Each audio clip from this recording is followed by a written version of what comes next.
verset 11. Nous allons lire les derniers versets de ce chapitre 7. Je suis à mon bien-aimé et ses désirs se portent vers moi. Viens, mon bien-aimé, sortons dans les champs, demeurons dans les villages. Dès le matin, nous irons aux vignes.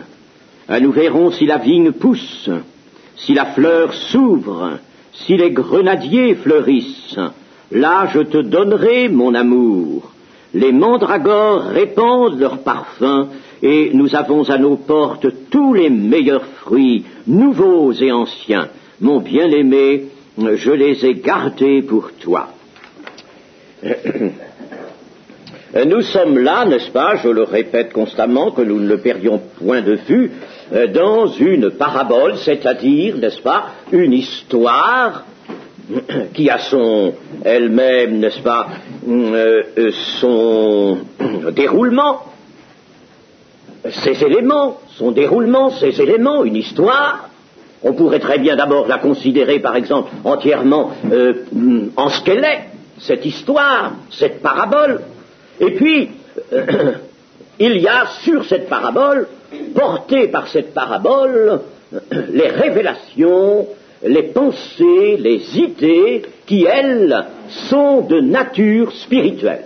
Si la parabole emprunte ses éléments à la terre ou aux relations entre les hommes ici, entre un homme, une femme, un fiancé, une fiancée, cela c'est pour nous révéler des pensées spirituelles qui ne pourraient pas s'exprimer autrement. Je suis à mon bien-aimé et ses désirs se portent vers moi.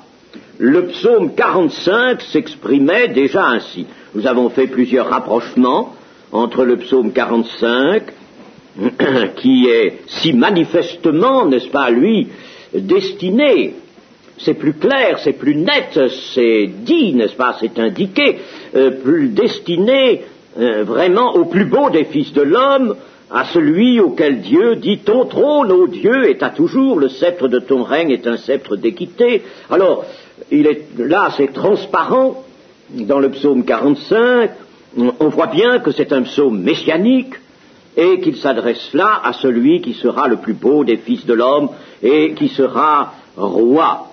Eh bien, dans le verset 12, nous avons la même chose. « Le roi porte ses désirs sur ta beauté, puisqu'il est ton Seigneur, rends-lui tes hommages. » Le roi porte ses désirs sur ta beauté. Là aussi, ce psaume, bien qu'il ait des transparences et même des indications qui soient même, disons, directes sur son objet, l'objet qui est de nous présenter prophétiquement le plus beau des fils de l'homme, le Messie, eh bien, cependant, lui aussi emprunte des éléments de parabole, et notamment ceux d'une noce qui se prépare.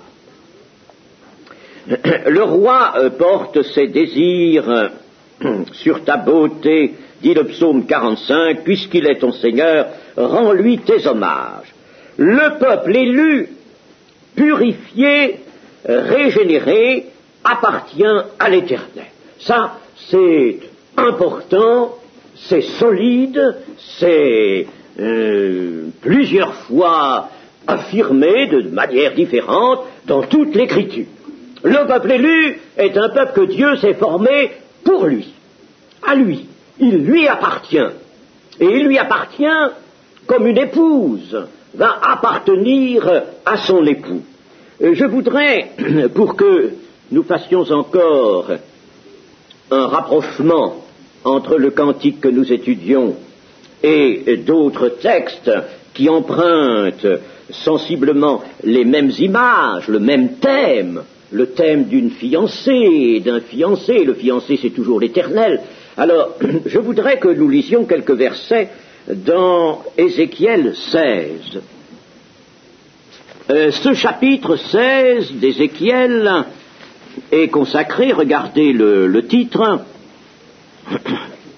est consacré à une parole de l'Éternel sur Jérusalem vue sous l'emblème d'une femme prostituée. Jérusalem s'est prostituée, mais elle n'a pas été toujours prostituée. Lisons au verset 9, je te lavai dans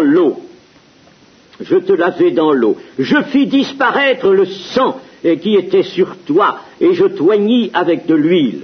Nous avons là, n'est-ce pas, l'idée très claire, très nette, d'une purification. Je te donnai des vêtements brodés, et une chaussure de peau teintes en bleu. Je te ceignis de fin lin, et je te couvris de soie. Je te parai d'ornements, je mis des bracelets à tes mains, un collier à ton cou, je mis un anneau à ton nez, des pendants à tes oreilles, et une couronne magnifique sur ta tête.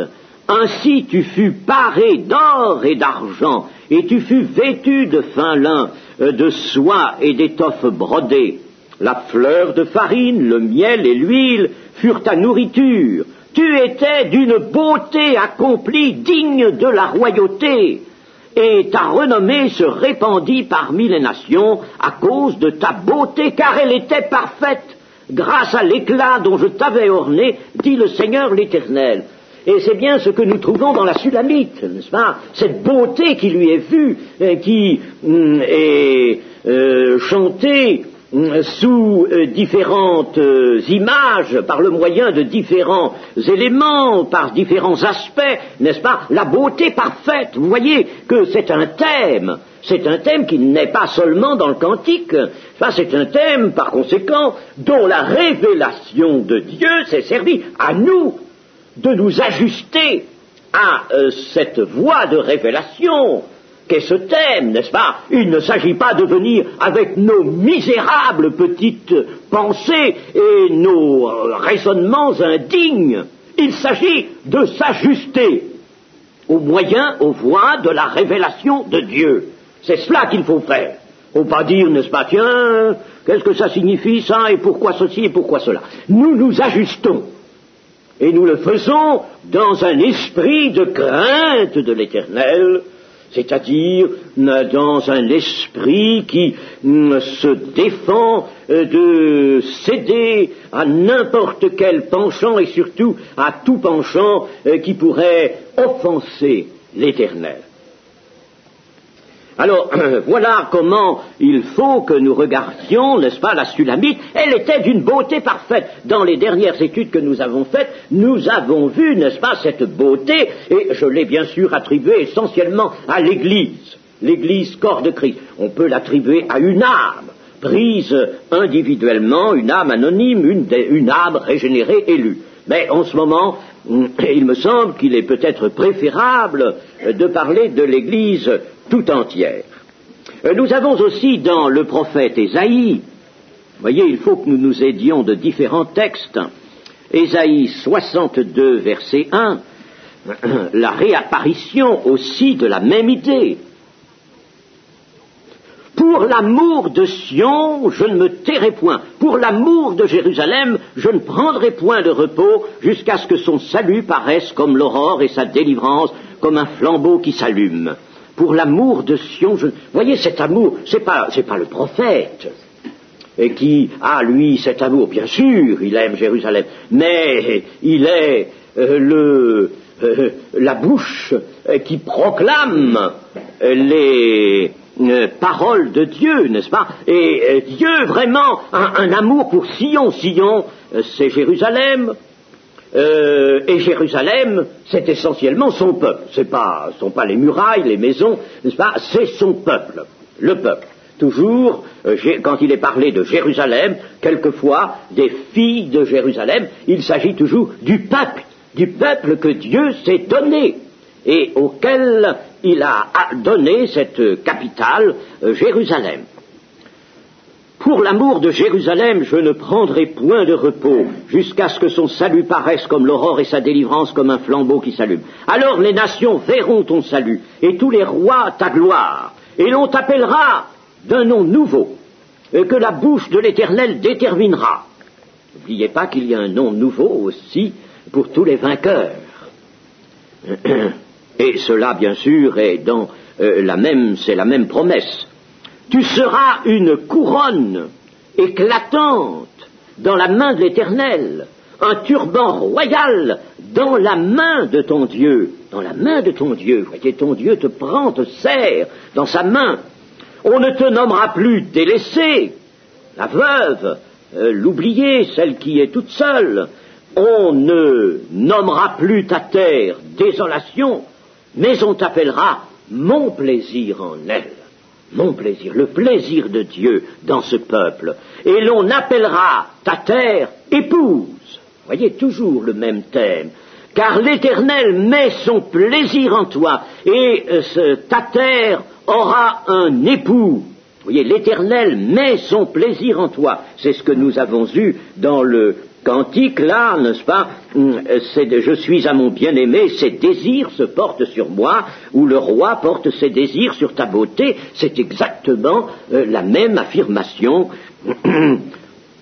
On t'appellera mon plaisir en elle, et l'on appellera ta terre épouse, car l'Éternel met son plaisir en toi, et ta terre aura un époux.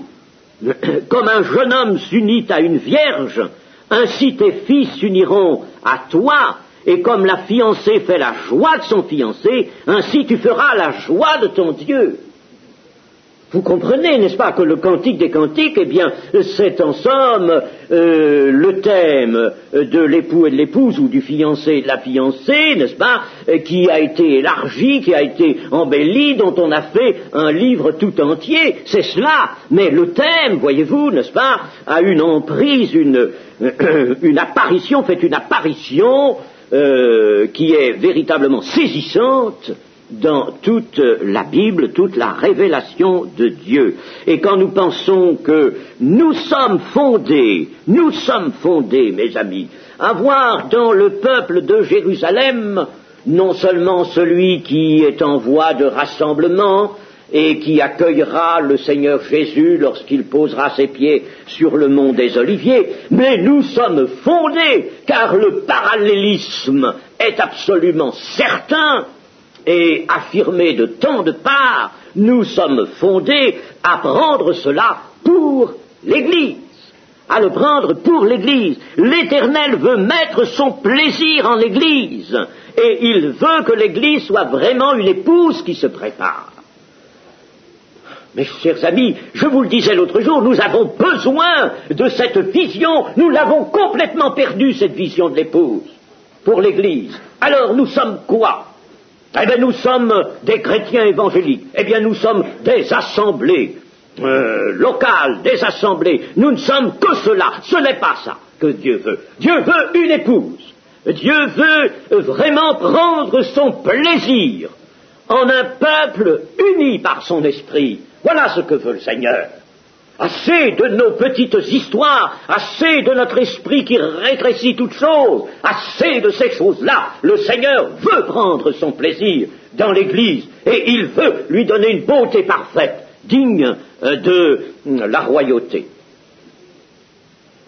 Heureuse est l'Église qui se voue à sa vocation d'épouse, s'oubliant elle-même pour son Seigneur qui l'a parée, qui l'a rachetée, qui l'a acquise par son sang. Et cela, on peut le dire de l'Église, et vous voyez qu'on peut le dire d'une âme aussi en particulier. Au verset 12, « Viens, mon bien-aimé, sortons dans les champs, demeurons dans les villages. » Sortons dans les champs, demeurons dans les villages. C'est une pensée qui, elle aussi, revient à certains passages de l'Ancien Testament, notamment et surtout dans le psaume 37. Dans le psaume 37, prenons ce psaume 37, nous lirons d'abord verset 3. Confie-toi en l'Éternel et pratique le bien. Aie le pays pour demeure et la fidélité pour pâture. Certains peuvent même traduire ici par campagne, n'est-ce pas? Aie la campagne, l'étendue l'étendue verdoyante qui est là, n'est-ce pas? C'est cela l'idée qui est ici. Et le pays pour demeure et la fidélité pour pâture. Le verset 9. Car les méchants seront retranchés et ceux qui espèrent en l'Éternel posséderont le pays. C'est une forme des promesses données à Israël qui a un sens pour nous aussi. Le verset 11. Les misérables possèdent le pays. Les misérables ne sont pas des gens misérables quant à leur pensée, leur péché. Les misérables, ça veut dire les tout pauvres hommes, les hommes qui sont pauvres, qui se savent pauvres, les pauvres en esprit, les pauvres. C'est ça les misérables ici, n'est-ce pas? C'est une traduction, ne l'oublions pas. Donc les pauvres possèdent le pays et ils jouissent abondamment de la paix. Nous avons aussi le verset 22, car ceux que bénit l'Éternel possèdent le pays. Ils possèdent le pays, la campagne, l'étendue. Le verset 29, les justes posséderont le pays et ils y demeureront à jamais. Le verset 34, espère en l'Éternel, garde sa voie, et il t'élèvera pour que tu possèdes le pays. Il t'élèvera pour que tu possèdes le pays. Dans le psaume 43 et au verset 3, nous avons « Envoie ta lumière et ta fidélité, qu'elle me guide, qu'elle me conduise à ta montagne sainte et à tes demeures. » Les demeures de l'Éternel. Le psaume 84, verset 2. Que tes demeures sont aimables, Éternel des armées. Et vous le savez, que le Seigneur Jésus a fait cette déclaration. Il y a plusieurs demeures dans la maison de mon Père. Je m'en vais vous préparer une place. Il y a plusieurs demeures. Les demeures. Les Juifs savaient ce que ça voulait dire, les demeures de l'Éternel, les demeures de Dieu. Elles étaient tant dans le pays de Canaan que aussi dans cette cité céleste vers laquelle bien des regards savaient se tourner.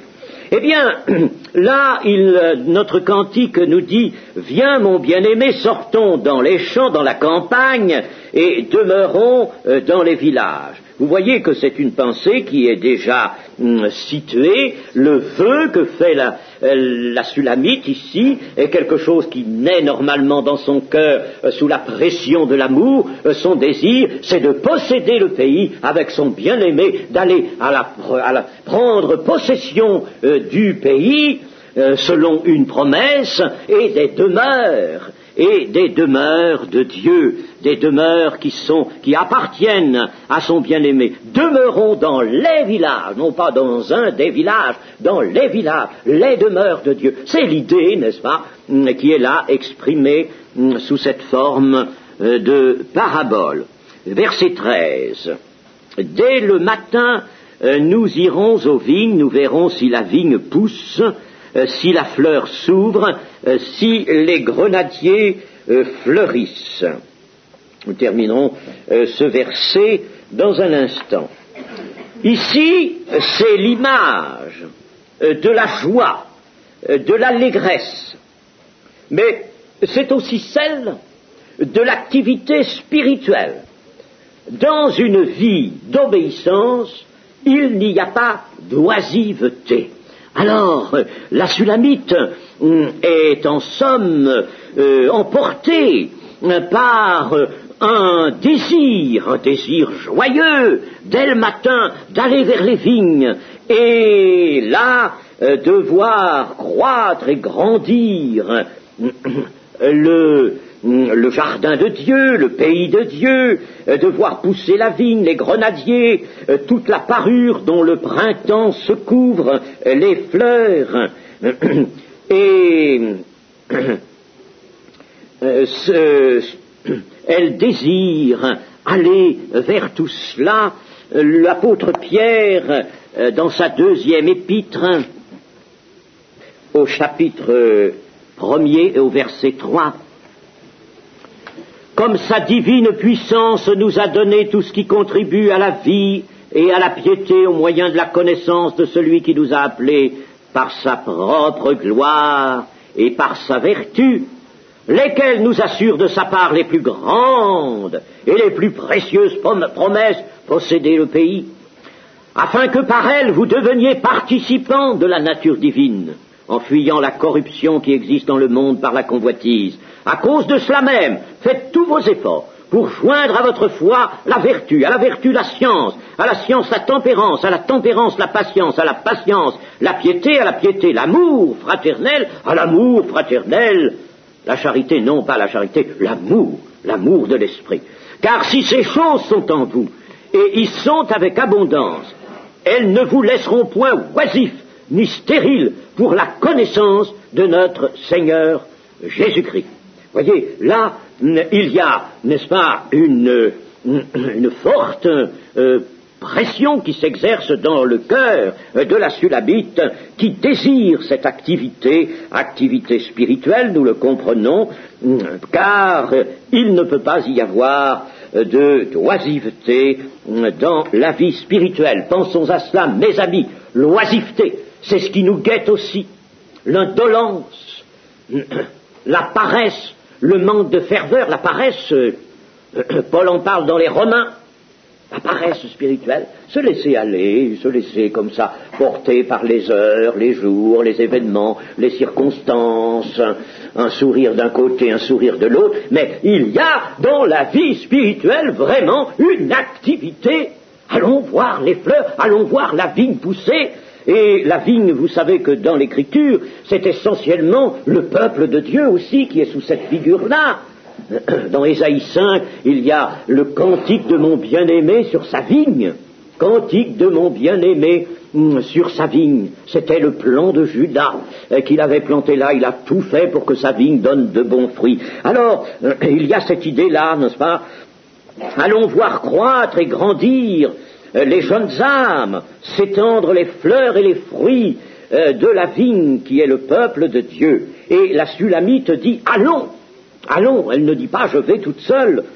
Le regard qu'elle désire porter sur le pays de l'Éternel se joindra à celui de son bien-aimé. En somme, elle est animée du même désir que lui. Elle veut contempler l'œuvre de la grâce. Comme le Seigneur Jésus a contemplé la campagne, les champs à Sunem, les champs qui déjà blanchissent pour la moisson. Ah, le Seigneur Jésus s'est réjoui de ce que les champs blanchissent pour la moisson. Lui aussi a regardé la vigne. Il l'a même regardé ce soir tragique où il est descendu après avoir institué la Sainte Seine. Il est descendu le long du Cédron pour remonter vers Gethsémanée. Et là, il a parlé de la vigne à ses disciples. Je suis le cep, mon père est le vigneron, vous êtes les sarments. Il faut que les sarments portent beaucoup de fruits. Et nous étions peut-être sous un clair de lune lorsqu'il a prononcé ces magnifiques paroles. Ainsi donc, vous voyez, l'Église elle-même est portée au même désir que son maître, voir les fleurs apparaître dans la vigne de l'Éternel, dans ce peuple que l'Éternel s'est donné, voir le fruit abondant apparaître, ou les champs qui blanchissent pour la moisson. Mais, chers amis, il ne faut pas que ce désir soit dévié. Il faut qu'il soit exercé sous la direction du Saint-Esprit, avec le discernement que donne le Saint-Esprit, et de ne pas aller prendre n'importe quoi pour des champs qui blanchissent, ou pour des vignes qui portent des fleurs, où les fleurs poussent, de ne pas aller regarder n'importe quelle œuvre pour dire Alléluia, comme l'œuvre de l'Éternel. Prenez bien garde à cela, mes amis, il y a actuellement des chiens, de mauvais ouvriers, nous en sommes entourés. Prenez garde de ne pas aller n'importe où, n'importe vers qui, et de ne pas admirer n'importe quoi. Le pays de l'Éternel a toujours lui-même servi d'une parabole, je dirais, concrète, existante, placée sous les yeux du peuple. Le pays de Canaan, le pays de la promesse, le pays de l'Éternel. Et vous savez que chaque fois que Israël était fidèle à son Dieu, le pays se parait de belles fleurs, de beaux fruits, cela embaumait partout en effet, comme nous le dit le cantique. Nous avons par exemple dans Ézéchiel 20, Ézéchiel chapitre 20 et verset 6. En ce jour-là, j'ai levé ma main vers eux pour les faire passer du pays d'Égypte dans un pays que j'avais cherché pour eux. Dieu s'exprime. Un pays que j'avais cherché pour eux. Pays où coule le lait et le miel, le plus beau de tous les pays. Le plus beau de tous les pays. Et le pays d'Israël est en voie de redevenir un beau pays par le travail de ses habitants pour l'instant, quoique la grâce de Dieu soit déjà intervenue. Nous en avons des certitudes, des témoignages absolument irrécusables que déjà la grâce de Dieu est intervenue pour redonner rapidement à ce pays une beauté qu'il n'avait plus, car c'était devenu un désert de cailloux et de sable et de ruines. Mais les ruines sont relevées. Nous avons à la fin du verset 13, là je te donnerai mon amour. La Sulamite, et nous voyons en elle l'Église, donne à son Seigneur ce qu'il a fait venir en elle, c'est-à-dire l'amour d'en haut. Demeurez dans mon amour, a dit le Seigneur Jésus. Demeurez dans mon amour. Et lui-même proclame son amour pour l'Église. Aimez-vous comme je vous ai aimé. Je vous ai aimé. Le Seigneur, plusieurs fois, a affirmé son amour pour l'Église. Quel amour? Amour spirituel, dégagé de toutes les vanités de la terre et surtout les souillures de la chair. Un amour pur, amour de l'esprit, amour qui veut sauver, amour qui veut introduire dans le royaume de Dieu, amour qui apporte l'immortalité même de Dieu. Et l'Église donc redonne à son Seigneur l'amour dont elle a été elle-même remplie. C'est ce que veut dire essentiellement demeurer dans mon amour. Demeurer dans mon amour. Et nous avons un passage des Proverbes qui dit de la part de Dieu, mon fils, donne-moi ton cœur, donne-moi ton cœur. Et là, la Sulamite dit, je te donnerai mon amour, donne-moi ton cœur, ce qui veut dire, donne-moi l'amour de ton cœur. Dans Jérémie 24, verset 7, je leur donnerai un cœur pur, pour qu'ils connaissent que je suis l'Éternel. Ils seront mon peuple et je serai leur Dieu s'ils reviennent à moi de tout leur cœur. Un cœur pour qu'ils connaissent que je suis l'Éternel, c'est-à-dire pour qu'ils me connaissent intimement. Un cœur capable d'aimer Dieu. Et vous savez que le premier des commandements, c'est « Tu aimeras le Seigneur ton Dieu de tout ton cœur, de toute ton âme, de toute ta force, de toute ta pensée. Tu aimeras et ton prochain comme toi-même. » Ensuite, nous avons au verset 14, « Les mandragores répandent leur parfum, et nous avons à nos portes tous les meilleurs fruits, nouveaux et anciens. Mon bien-aimé, je les ai gardés pour toi. » Les mandragores sont des plantes qui poussent dans les régions chaudes en Israël. Je ne sais pas s'il y en a toujours maintenant, mais enfin il y en a dans certaines régions chaudes. Et ce sont des plantes assez curieuses.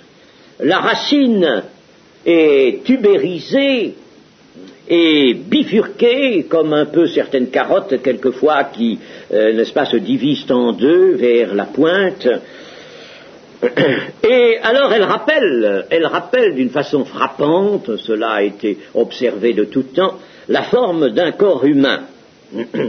Et alors, en plus, il y a des radicelles assez longues qui forment comme une robe.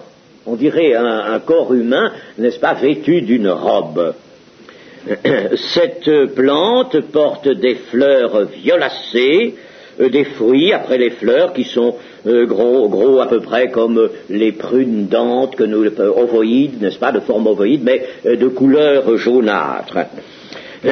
Et alors toutes les parties de la plante, les feuilles qui sont luisantes, et toutes les parties de la plante, les tiges, les fleurs, alors essentiellement au moment des fleurs, ça se dégage, n'est-ce pas, plus qu'en toute autre période, alors là, n'est-ce pas, provient de cette plante une odeur magnifique, suave, excellente, qui est un peu particulière, nous n'y sommes peut-être pas habitués, mais elle est très très appréciée des orientaux. Et c'est pour ça que ici, les mandragores répandent leur parfum. Quand on va dans la campagne au printemps, quand on allait, n'est-ce pas, je n'y suis pas allé évidemment, mais j'y vais avec le texte biblique, n'est-ce pas, eh bien, alors, on devait sentir cette odeur, enfin, à de certains moments, quand les mandragores étaient là, une odeur suave, et il y a des textes historiques, poétiques, qui parlent de ce parfum délicat et supérieur qui se dégage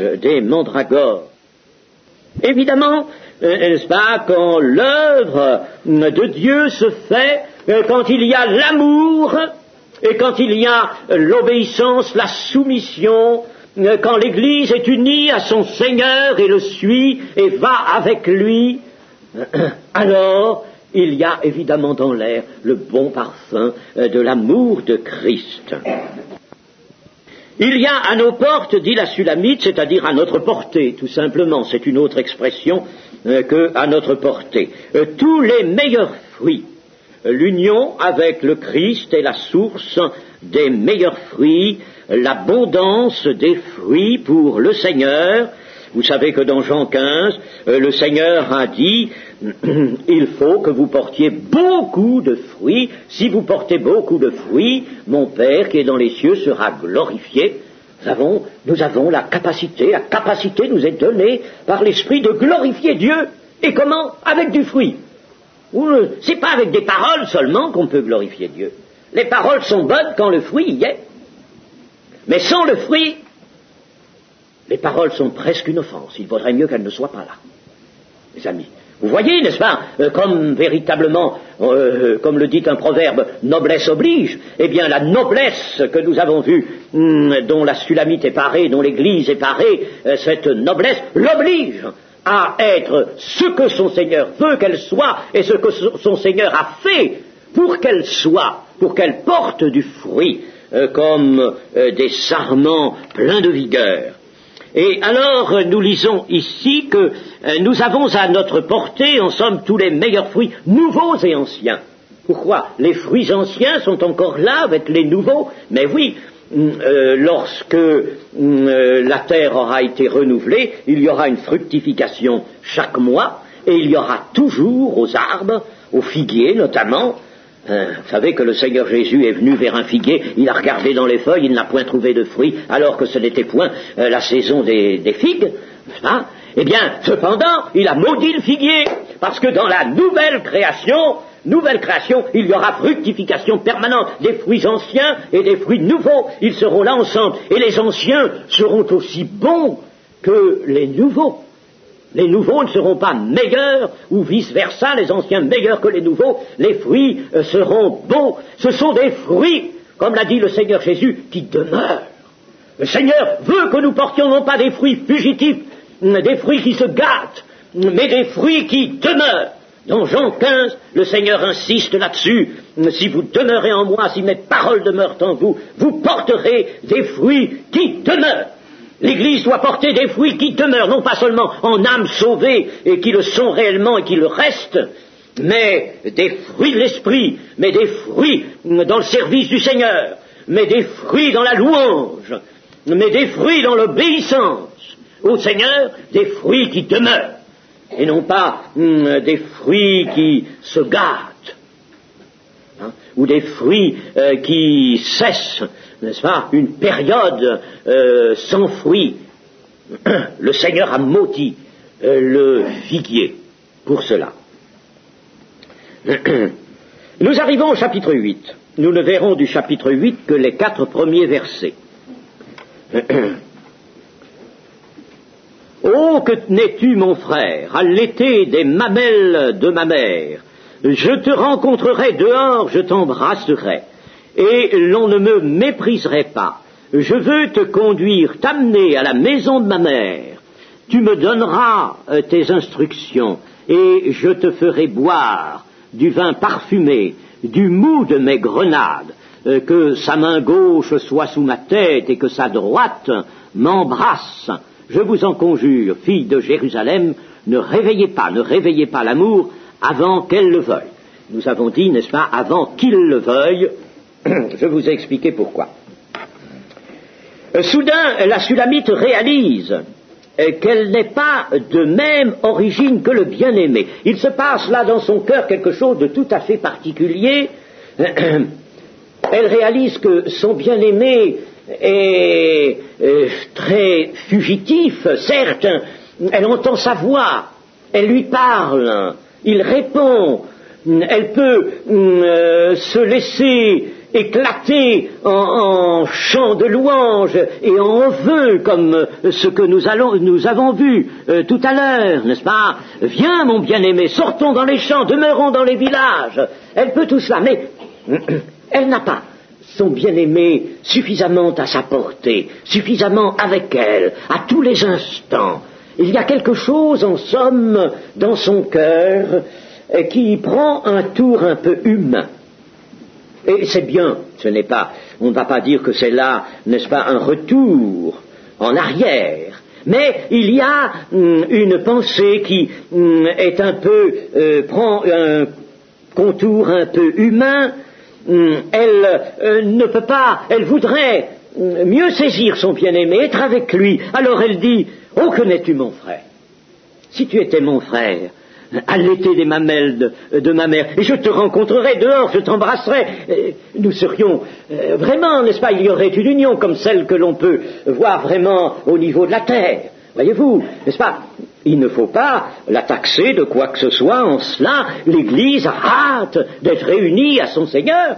Dans un sens, il ne faut pas oublier que l'Église, bien que le Seigneur soit là, mais le Seigneur c'est l'Esprit, il n'a pas laissé l'Église orpheline, vous n'êtes pas des orphelins, je serai avec vous tous les jours jusqu'à la consommation des temps, et cependant il est dit aussi autre part que l'époux n'est plus là. L'époux n'est plus là, et que c'est le temps, n'est-ce pas, de la prière, du jeûne, parce que véritablement l'époux n'est pas là. On n'a pas l'union, n'est-ce pas, doit être uniquement une union en esprit avec le Seigneur, mais cette union en esprit est pressante, et elle veut aller à une réalisation plus proche, plus concrète encore, n'est-ce pas? Et c'est l'aspiration au retour du Seigneur. Viens, viens Seigneur Jésus, viens, n'est-ce pas? L'époux et l'épouse disent viens, viens, n'est-ce pas? Il y a un appel du Seigneur pour l'avènement.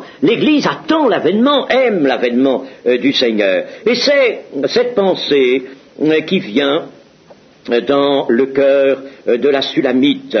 Elle réalise qu'il y a quand même quelque chose, une différence maintenant entre cette union avec son bien-aimé et puis l'union de deux êtres sur la terre qui sont constamment ensemble comme le frère et la sœur. Actuellement, l'Église souffre et elle est méprisée. Je te rencontrerai dehors, je t'embrasserai, et l'on ne me mépriserait pas. L'Église est méprisée du fait que sa vie véritable est cachée avec Christ en Dieu, et elle est haïe sans cause, comme l'était le Seigneur abaissé. Elle est-elle maintenant dans l'abaissement? L'Église est dans l'abaissement. C'est sa position maintenant. Et la Sulamite pense qu'il aurait été bon que le bien-aimé et elle soient de même souche. Que n'es-tu, mon frère? Ah, si nous avions été de même souche. Elle oublie que sa souche à elle, c'était celle de la déchéance. Le bien-aimé est celui qui la relève et qui va lui donner une autre filialité. Mais il ne s'agit pas pour le bien-aimé, n'est-ce pas, de rester abaissé à la filialité de la Sulamite. Assez souvent, les chrétiens pensent ceci: ah, si je m'étais converti plus tôt, dans ma tendre jeunesse, je suis venu bien tard. J'avais tel âge, je suis venu bien tard au Seigneur. Il regrette d'être venu si tard, car il goûte que le Seigneur est bon, que son amour est merveilleux. Mais il faut qu'il sache qu'il y avait une heure de Dieu, et que si cette heure s'est fait attendre, eh bien, c'est parce qu'il n'était pas apte, il n'était pas prêt à cette rencontre avec le Seigneur Jésus. Le Seigneur connaissait l'heure, il n'était pas prêt à cette rencontre. Ils ont même lutté contre l'amour du Seigneur. Ils ont résisté, ils ont lutté. Après coup, évidemment, étant convertis, ayant goûté que le Seigneur est bon, alors ils se disent: oh, si j'avais pu vraiment le connaître quand j'étais tout jeune, tout petit. Oui, mais non, ce n'était pas le temps.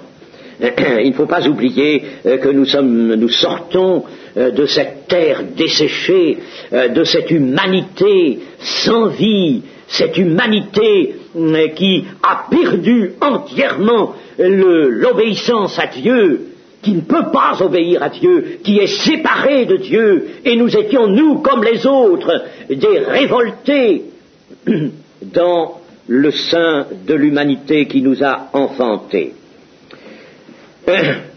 D'autre part, nous pouvons penser évidemment aux enfants, et particulièrement aux enfants des chrétiens. Il y a des enfants qui s'approchent du Seigneur dans un très jeune âge. Cela se voit quelquefois, pas toujours, un très jeune âge. Je vous assure que j'en ai vu. J'en ai vu dans ma propre maison, n'est-ce pas? Un très très jeune âge. Nous avons eu une petite fille qui n'est plus de cette terre maintenant, n'est-ce pas? Elle est d'un autre pays. Et à 2 ans et demi, 3 ans, chose extraordinaire. Elle avait une foi qui étonnait tout le monde, n'est-ce pas? Une foi extraordinaire, au point qu'elle prophétisait. Elle prophétisait. Et il lui est arrivé de dire à peu près à cet âge-là, l'âge de 3 ans, les premiers seront les derniers, mais les derniers seront les premiers. Je ne sais pas quand elle avait entendu dire ça, je ne sais pas, à cet âge-là, retenir les derniers avec un air grave. Et puis quelquefois, n'est-ce pas, se mettre à pleurer alors qu'elle était toute joyeuse, pleine de vie. Je veux aller avec le Seigneur. Je veux aller avec le Seigneur. Et vous savez, il y a des jeunes enfants, le Seigneur les prend. Il les prend. Ce sont les prémices, les premiers fruits qu'il cueille sur la terre. Il les prend, n'est-ce pas? Mais ce n'est pas le cas de tous les hommes. Oh non, non. Et il y a des résistances, il y a des combats, il y a des gestes épouvantables qui repoussent durement la main du Seigneur quand elle s'approche. L'homme est un révolté, ne l'oublions pas. Alors, ce n'est pas possible, n'est-ce pas, que Dieu nous ait pris avant l'âge où il a jugé le moment venu de nous prendre, n'est-ce pas? Il y a eu un âge où il nous a pris. Ainsi, le vœu de la Sulamite, « Oh, connais-tu mon frère, allaiter des mamelles de ma mère » est quelque chose, n'est-ce pas, évidemment que l'on comprend bien, mais c'est un doux vœu qui n'est pas réalisable. Il y a autre chose que cela. Le Seigneur, lui, a un tout autre plan. Il va, évidemment, donner une même filialité à l'Église que celle du Seigneur Jésus. Le Seigneur Jésus disait, moi je suis d'en haut, vous êtes d'en bas. Vous êtes d'en bas. C'est comme ça. C'est comme ça. Vous êtes nés de la chair. Et le Seigneur est né dans la chair sans lui jamais avoir appartenu à la chair. Vous voyez, n'est-ce pas, par l'opération du Saint-Esprit. Il est né, n'est-ce pas, dans le sein d'une femme, né de femme, sans avoir appartenu à la chair tout en ayant une chair d'homme. Ah, c'est le moment de dire qui comprenne, qui peut comprendre, comprenne. Eh bien oui, il n'a pas appartenu à la chair. Il n'a pas eu, lui, les mécanismes affreux de la chair. Mais nous, ce qui est né de la chair est chair. Nous avons été chair. Cette chair enflammée et révoltée contre l'amour de Dieu. Nous avons été cela. Et le Seigneur a un plan. Il faut absolument qu'avec le Christ nous soyons de même filialité. Il faut qu'en somme, si vous voulez, en me servant de l'image qui est ici, nous soyons en somme enfants, allaités par les mêmes mamelles. Eh bien oui, mais nous allons entrer, nous sommes déjà entrés dans une autre filialité. Ce qui est né de la chair est chair, ce qui est né de l'esprit est esprit. Nous rejoignons le Seigneur dans une filialité où il est, lui, le type, le prototype, l'archétype. Et vous savez que Romains 8 nous montre que nous serons à son image, nous sommes prédestinés d'être à son image, et nous serons, par le pouvoir qu'il a de s'assujettir toutes choses, de rendre tous les hommes rachetés semblables, entièrement semblables à lui. Nous aurons un corps comme lui, nous aurons une âme comme lui, lui qui est venu prendre notre misère, notre chair, une chair semblable à celle du péché, n'est-ce pas, notre chair humaine, et qui l'a passée par la mort, par la résurrection, et qui l'a glorifiée, n'est-ce pas, l'a portée au Père pour qu'il la glorifie, eh bien nous de même, nous serons cela. Vous voyez, c'est le Seigneur qui va nous donner, en somme, son origine, participant que nous sommes déjà, pour l'instant, de la nature divine. Ces choses sont merveilleuses, chers amis. Ce sont des pensées qu'il ne faut pas abandonner. Il faut qu'elles soient là dans notre cœur. Comment pouvons-nous vraiment être une église où le Seigneur prenne son plaisir si nous n'avons pas ces pensées-là dans le cœur? Si nous pensons à nos petites affaires, nos petites histoires. Oh, vous savez, moi je suis désolé que les chrétiens aient tant de pensées, tant de choses en tête, tant d'histoires. Ils n'ont pas assez dans le cœur l'amour de l'avènement du Seigneur. Ils n'ont pas assez dans leur cœur ces riches pensées, ces riches révélations, les richesses incompréhensibles de Christ, révélées là, qui sont pour eux. Il faut qu'ils les aient en eux. Autrement, il est impossible de vivre la vie chrétienne comme elle doit être vécue. Et puis, alors la Sulamite va dire ensuite, tu me donneras tes instructions. C'est pourquoi, tout à l'heure, je vous ai fait chanter « Enseigne-moi, Seigneur ».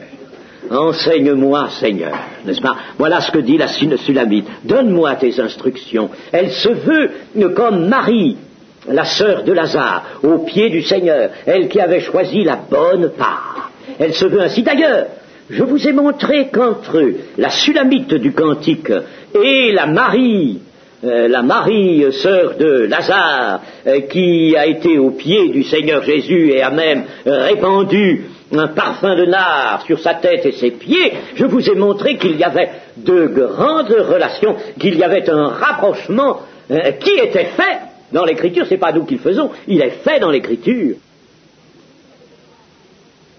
Je te ferai boire du vin parfumé, du mou de mes grenades. Le vin parfumé, c'était un jus de fruits.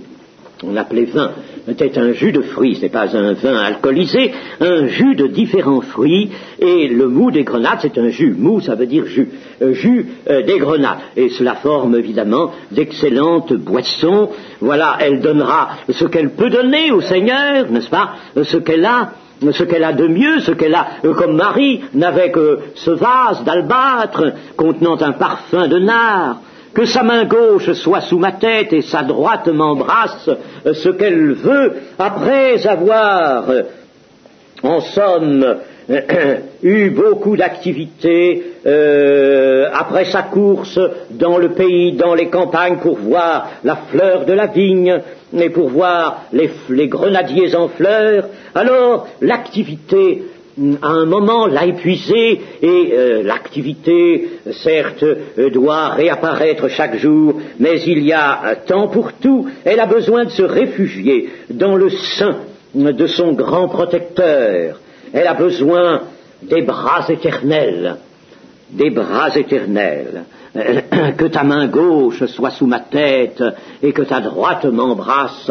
Elle a besoin, là, de protection et de tendresse.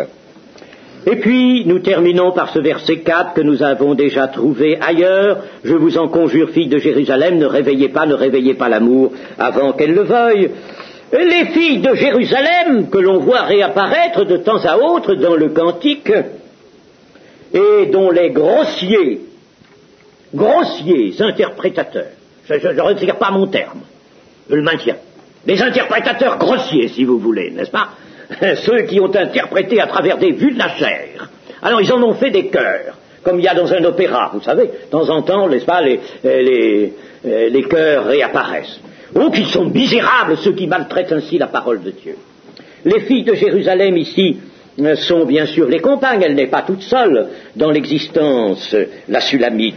Et ils sont un peu comme les fils des prophètes qui réapparaissent de temps en temps. Ils réapparaissent allant à la rencontre d'Élisée, chaque fois qu'ils se préparent à une nouvelle étape, à la suite de celui qu'il appelle son père, Élie, le prophète Élie, n'est-ce pas? Alors, on voit réapparaître les fils des prophètes qui sont là, qui lui parlent, et qui disent, tu sais que le Seigneur va enlever ton maître aujourd'hui, je le sais, taisez-vous. Il faut qu'ils parlent beaucoup, ces fils des prophètes. Ils ont quelque chose à faire. Ils sont parmi les 7000 qui n'ont pas fléchi le genou devant les Baals, mais ils parlent trop.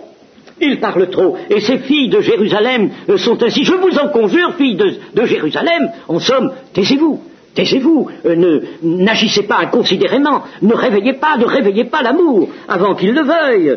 Elle serait tentée de presser la Sulamite, d'aller ici et là, sans comprendre qu'en dehors de la volonté du Seigneur, c'est le vide, il n'y a rien. Elles ne savent pas encore cela. Elle la ferait dépasser la mesure de grâce. La grâce, à certains moments, a des douceurs, c'est un zéphyr. Chut, taisez-vous, laissez l'amour dans sa liberté. Il le faut. N'intervenez pas inconsidérément. Ne réveillez pas l'amour avant qu'il le veuille lui-même. Il faut laisser à l'amour toute son initiative, car l'amour est une plante délicate, mais combien merveilleuse. Amen.